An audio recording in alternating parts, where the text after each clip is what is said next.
Rosengarten. Welcome to Cheese 101. Do you like cheese? Not really. You don't like cheese? How come you don't like cheese? I just don't. I don't know why. Dude, you got cheese on your pizza. I thought that not really. Cheese on the internet. Do you like cheese? No. Are you a cheese lover by any chance? If I'm serving a dry white wine, I go with ones that are really kind of crisp and lean and have good acid to cut through the fattiness of the cheese. This is a Sauvignon Blanc from Australia that is actually very, very crisp and very good. This is a Riesling from Alsace that's very crisp and very good. But now we're getting to my real love with cheese, and this is the wine that you can depend on more often to go with cheese.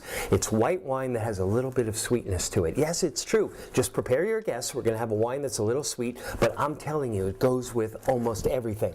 I have here a Gewürztraminer that was actually made on Long Island. This is one of the best Gewürzes in the world. I love this with cheese. This is a wine from Germany, from the Pfalz. That's an Spätlese, so that means it's a little bit on the sweet side. It's beautiful with cheese. Or you can go sweeter still. This is a Passito from Sicily. That means the grapes were dried into raisins before they were vinified. It's brown and it's sweet and it's beautiful with cheese. And of course, one of the best wines in the world with cheese is port. Either this kind of young, forceful port or an aged port like this 1985 Smith Woodhouse vintage port. Of course, these guys would be absolutely perfect with Stilton, which we have on this cheese platter, but many other cheeses as well. That's just about it, my friends. I think it's time for me to grab a corkscrew, and we've got some serious drinking to do.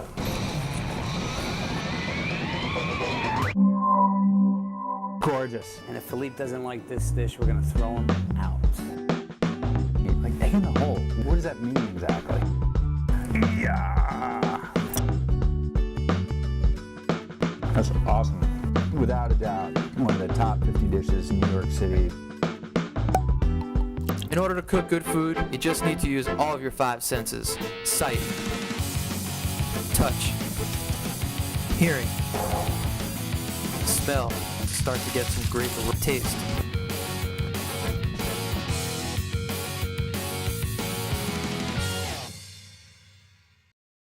How to sear mushrooms. Thyme, butter, shallot, mushrooms, salt, oil, pepper. First, clean your mushrooms with a towel, not by dunking them under water. That washes all the flavor out of the mushrooms. Now slice them up. Put your pan on high heat. When it's hot, add the oil and then a small amount of the mushrooms. If you add a whole bunch at one time, all the water comes out of the mushrooms and they steam. They don't fry. This means they get soggy and pale instead of crisp and golden. Once the mushrooms show a little sear, add a little bit of the butter and then the shallot and the thyme. Once this is cooked for a minute or so, season with salt and pepper. Remember that salt always draws out moisture, so it's important to add it to your mushrooms at the end. Now take them out of the pan and get on to the next batch.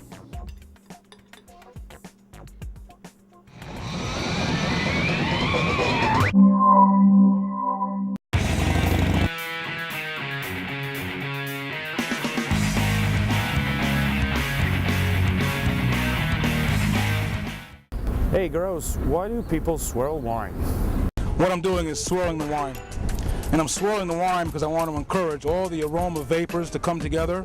I want to encourage all those flavor compounds to come together on top of the surface of the wine and collect right here in the middle of the bowl so that I can get as much as I can when I actually put my nose inside the glass to inhale deeply.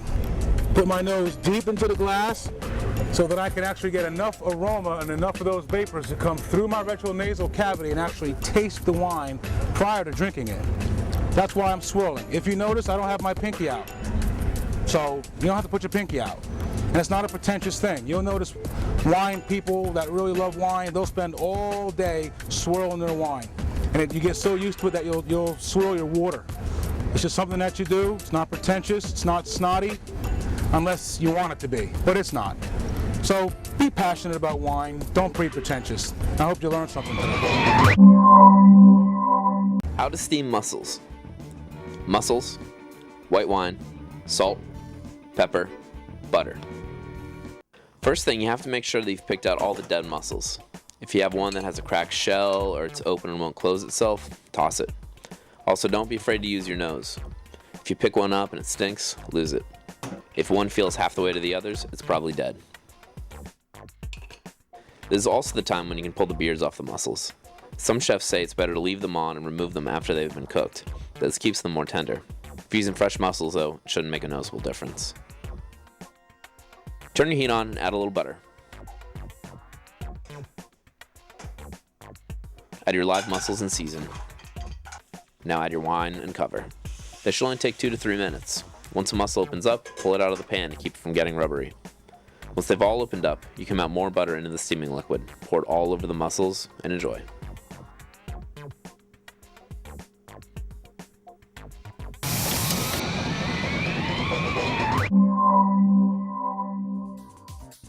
Hi, I'm Philippe Newland, and this is Top 50 Dishes of New York City. We're here today at Prune with Gabrielle Hamilton, the chef, a chef's chef, and her specialty is sweetbreads. So let's go in and see what it's all about. Come on. So these are the sweetbreads with bacon and capers, and let's see if Philippe likes it, and if he doesn't, there's something wrong with him.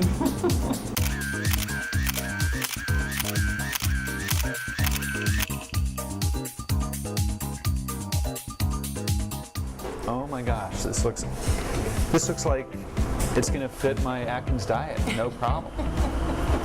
Okay, so Gabrielle, here we have this beautiful painting of a dish, sweetbreads. Why are they called sweetbreads? Yeah, I don't know why they do that. Is that to make people feel more comfortable? I think it might be Right, because so people think they're going to get date nut bread or, Right. vegan walnut bread, but it's actually the thymus gland. I think the thymus regulates sex. it maybe regulates Metabolism or something. yeah, But but definitely not cholesterol. No, and you know what?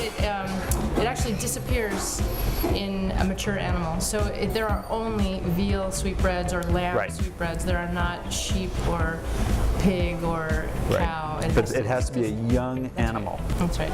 Here we go. It's like this. It's like biting into this beautiful ball of luscious silk. Well, that texture is so much more palatable for starters or beginners, I think, than like brains.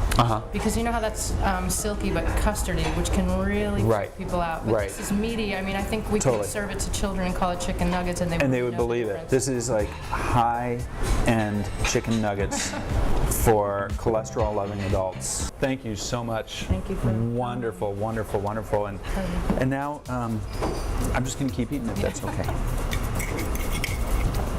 Sweetbreads, not just for breakfast anymore.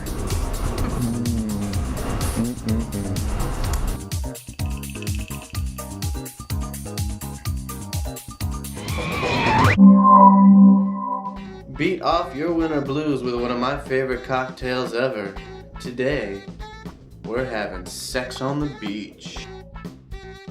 You'll need 1.5 ounces of vodka, 1/2 ounce of peach schnapps, 2 ounces of cranberry juice, 2 ounces of orange juice, a highball glass, and some ice. Simply add your ice to the highball glass and build your drink straight into the glass. Garnish with an orange or cherry, and succulate.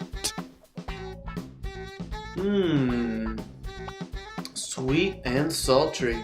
Almost as good as the real thing. And no sand in your crack. This is just so good.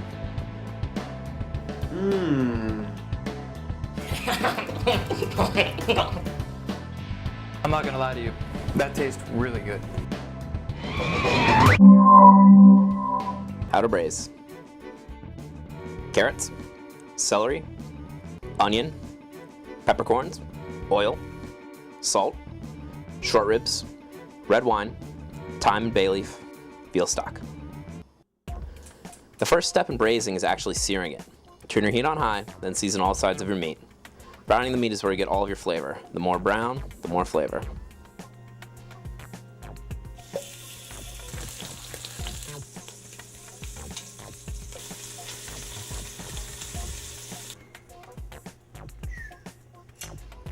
Now it also adds the flavor if you roast your mirepoix, the carrot, onion, and celery. This sweetens the vegetables, and the moisture also deglazes the bottom of the pot.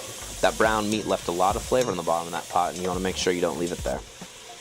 Once your mirepoix started to color, hit it with the red wine. The vegetables also leave some flavor on the bottom of the pot, called fons, and the wine will pull this off the pot and in the braise. At this point, you can add ribs back into the pot. Add just enough stock to cover the meat 1/3 to halfway up the short ribs. They shouldn't be covered all the way. Add the bay leaf, the thyme, and peppercorns.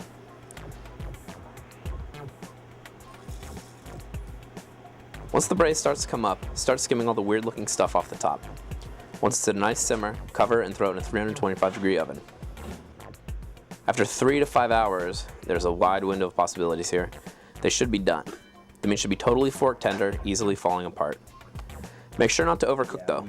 It's easier to dry out a piece of meat by cooking it in liquid than you'd think. If you let it braise too long, all the moisture will get pulled out of the rib and into the braising liquid. Start checking your braise every 30 minutes after the first 3 hours have gone by, and you'll end up with a perfect, tender, juicy braise.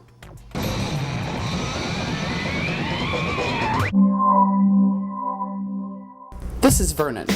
He's my new puppy. We do lots of stuff together. Watch movies, not best in show again, play games. Now you know that is not how you spell neuter. Lots of stuff. When it comes to dinner time though, we usually go to our separate spots. Not anymore. I'm making recipes that you and your pet can share together. This is Pet Chef. So today we're going to be making some peanut butter cookies, or biscuits. So the first thing we're going to have is 2.5 cups of wheat flour. You can use rice flour. You can also use white flour, but since you're cooking for your buddy, you want to try to go with organic ingredients, no sugar added, no salt added, you know, only the best. So we're going to do 3/4 cup of milk, and again, organic is always the best when you're cooking for your little four-legged friends. 3/4 cup. We're going to do 2 whole eggs. Just like that, 1 and 2. And we're gonna do a couple of tablespoons of butter, and I use about 1.5 tablespoons. Put that right in. And then now for what makes it really good is we're going to use 1 full cup of peanut butter. And again, the organic, no sugar added is usually the best. Do just a couple of heaping tablespoonfuls. I'll say that was 1.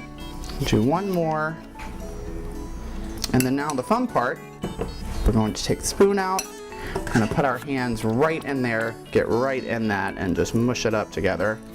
So I've got my ingredients all mixed together. I have my greased cookie sheet, and my oven is preheated to 350 degrees. It's going to take little bite-sized balls, roll them up into a little ball, drop it right on the cookie sheet, and just keep going. So we're just going to take the cookie sheet, pop it into our preheated oven, pop it right in there on the bottom rack, and they should be ready in about 20 minutes. They smell like they're ready. I think Mr. Vernon over there has been letting me know that he is ready for a cookie. Put them right down here. This is a little hot, Mr. Vernon, so be careful. That's a good cookie. That is a good cookie. There you go. Mmm.